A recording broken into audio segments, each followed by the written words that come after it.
আরে ভাই তুমি তো খুব রসিক, তুমি কিন্তু আমাদের বাড়ি মাঝে মাঝে আসতে থাকবে। আরে বৌদি তুমিও না, বলছি বৌদি ওয়াশরুমটা কোন দিকে? ওই দিকে। একটু বেশি হাসি পাচ্ছিল না তোমার? হ্যাঁ ও যা কিছু বলছে দাঁত বার করে হাসছো, মজা সরম কিছু নেই নাকি?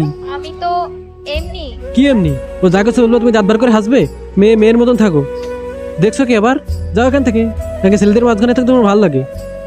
ও ডাকলেও না তুমি আসবে না, আমাকে বলে দেবো তুমি কিচেনে ব্যস্ত আছো। কোয়েল, কোয়েল, এটা কি?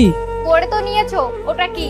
পড়েছি তাই জন্য তো বলছি, তুমি আমাকে ডিভোর্সের নোটিশ পাঠিয়েছো? কেননা আমার মধ্যে অনেক কমই আছে, আর মনে হয় আমি ওই রকম বউ হতে পারছি না যেটা তুমি ডিজার্ভ করো। তাই আমি ভাবলাম আমাদের দুজনের আলাদা হওয়া ঠিক আছে, তাই আমি তোমাকে নোটিশ দিয়েছি। তুমি আমাকে না বেশি জ্ঞান দিও না, আর আমি তোমার এসব জ্ঞান শুনতে চাই না। আজকের পর থেকে তোমার আর এই জ্ঞান শুনতে হবেও না। আচ্ছা, নিজে নিজে ডিসিশন নিয়ে নিয়েছো। আচ্ছা, আমাদের সমাজে বদনাম হবে, এগুলোর কি হবে? আর আমার কথা তো ছাড়ো, তুমি তো একটা নিজে মেয়ে, তোমার যে বদনাম হবে সেগুলোর কি হবে? বদনামি? তুমি কি আমাকে একটু সম্মান দাও? আর তাছাড়া তোমার কাছে থাকার থেকে আমি বাইরে বদনাম দিতে রাজি। আর তাছাড়া যেই সম্পর্কে একে অপর নেক্সট পার্ট দেখতে চাইলে কমেন্ট করো।